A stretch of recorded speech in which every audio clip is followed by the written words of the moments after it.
मेरा नाम वंशिका अरोरा है। मैं रुद्रपुर उत्तराखंड से हूँ। मैं एक लॉ स्टूडेंट हूँ।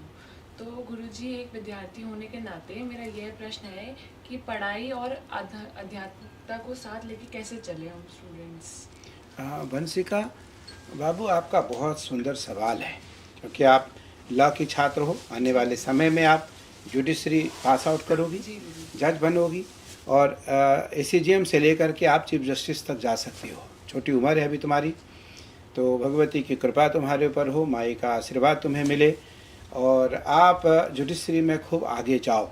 एक विषय। दूसरा विषय आपका है कि हम एक छात्र होते हुए हम धर्म को कैसे समझें, पहचाने, माने बहुत बड़ा विषय है। और निसंदेह ये अमल का विषय है, इसको धारण करने के योग्य हैं। देखो, जब तक व्यक्ति छात्र, क्योंकि सबसे बड़ा देश में अगर कोई साधक है तो वो छात्र है, वो छात्र है। सबसे बड़ी कोई तपस्या है तो वो विद्या अध्ययन है, वो विद्या अध्ययन है। किसी महापुरुष ने लिखा कि विद्या धनम सर्वधनम प्रधानम। विद्या धन जो है वो सारे धनों में प्रधान धन है। और विद्या गुरुणाम गुरु, विद्या गुरुणाम गुरु, विद्या गुरुओं का भी गुरु है। तो राजा स्वदेशे पूजयेत, विद्वान सर्वत्र पूजयेत। विद्या विदेश गमनो विद्या परा देवता। जो छोटे छोटे बच्चे होते हैं, खूब पढ़ लिख करके कोई इंजीनियर, डॉक्टर, जज, IPS, IAS बन जाते हैं, उनके लिए सब साधारण बात हो जाती है। विदेश जाना, विदेश घूमना, विदेश में रहना, विदेश में व्यवसाय करना, विदेश में पैसा कमाना, या भारत में प्रतिष्ठा और पैसा के साथ साथ भारत का उत्थान करना, उसके लिए बहुत छोटी बातें रह जाती हैं। तो इसलिए विद्या, क्योंकि सरस्वती की वरदहस्त है, और सरस्वती की कृपा के बिना विद्या कभी आ नहीं सकती। तो सरस्वती कहती है कि विद्यार्थी को क्या करना है। तो विद्यार्थी के लिए गोस्वामी तुलसीदास जी महाराज ने लिखा विनय पत्रिका में कि विद्यार्थी प्रातः काल उठे, सरस्वती का वंदन करे।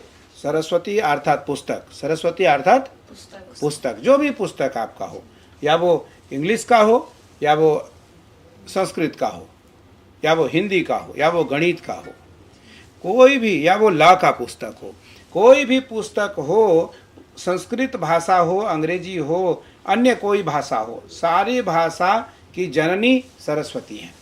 सारी भाषा की जननी सरस्वती है। और सारी भाषाओं के जो जनक हैं वो भगवान शिव हैं, वो भगवान शिव हैं।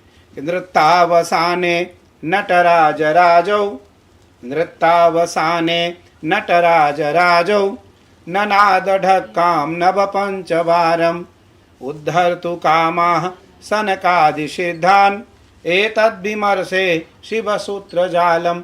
भगवान शिव ने 14 बार डमरू बजाई, 9 और उद्धर्तु कामाः सनकादिसिद्धान्, एतद् विमर्शे शिव सूत्र जालम। तो नृत्तावसाने नटराज राजो ननाद ढक्काम नव पंचवारम, 9 और 5 14। भगवान शिव ने 14 बार डमरू बजाई और 14 सूत्र आए। कितने सूत्र आए? 14। आउड़, रिलरिक, आयोच, आयवरट, डण, यमगणनम, जवगढ़दस, छपगढ़तौ, चटतौ, कपय, सर, हल। तो आयुण रिलरिक, आयुण रिलरिक एवं। आप देखो कि भगवान शिव ने 14 बार डमरू बजाए तो 14 सूत्र निकला, और 14 सूत्र संपूर्ण भाषाओं की जननी बनी, संपूर्ण भाषाओं की जननी बनी। तो इसलिए जो छात्र हैं, विद्यार्थी हैं, उसको मुझे लगता है कि सरस्वती को पुस्तक में मान करके पुस्तक का वंदन करना चाहिए, पुस्तक का सम्मान करना चाहिए, और जितना समय हो सके अध्ययन में सुविचार पूर्वक देनी चाहिए। क्योंकि विद्यार्थी जब आध्यात्मिक बनेगा तो राष्ट्र का उत्थान होगा। विद्यार्थी जब नास्तिक बनेगा तो कम्युनिस्ट हो जाएगा। क्या हो जाएगा? कम्युनिस्ट हो जाएगा, धर्म विरोधी हो जाएगा, धर्म विध्वंसक होगा। इसलिए उस विद्या का कोई लाभ नहीं है। दो हंस होते हैं। हंस कितने होते हैं? दो। एक का नाम है हंस, दूसरे का नाम है राजहंस। दूसरे का नाम है राजहंस। हंस दूध और पानी को मिला करके हंस को दिया जाए तो हंस दूध और पानी को साथ साथ पी लेता है, उसे अलग करने की क्षमता उसमें नहीं होती है। लेकिन दूध और पानी मिक्स करके मिला करके राजहंस को दिया जाए तो राजहंस दूध को पी लेता है, पानी को छोड़ देता है। तो श्रेष्ठ जो विद्यार्थी हैं उसको वही करना चाहिए कि वो धर्म को साथ लेकर के, परंपराओं को साथ लेकर के विद्या अध्ययन करे और विद्या अध्ययन में राष्ट्र निहित रहे। राष्ट्र निहित रहे। मैं अगर जज बनूंगी तो मैं भारतीय संस्कृति, भारतीय संस्कार का भी ध्यान रखूंगी।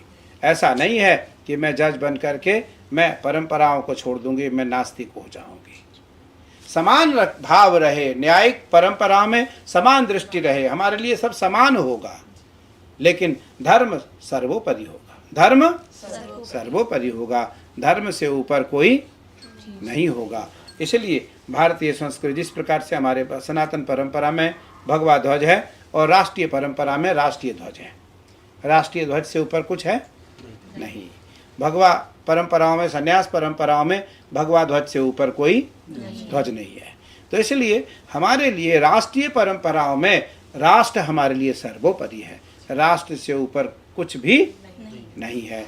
इसलिए विद्यार्थी अगर आप जज बनोगी तो ये बहुत बड़ी उपलब्धि है लोगों के लिए। आपके घर के लिए तो है ही, आपके परिवार वालों के लिए तो है ही, माता पिताओं को तो यश मिलेगा ही मिलेगा, लेकिन आपके जो मित्र मंडली हैं, आपके जो सहयोगी हैं, आपके जो आसपास के लोग हैं, आपके जो परिचित लोग हैं, उनको भी गर्व होगा कि वंशिका अरोड़ा जो है वो आज जज बन करके हमारे गांव में आई है और हमारे घर से एक, हमारे गांव से एक बेटी जज बनी।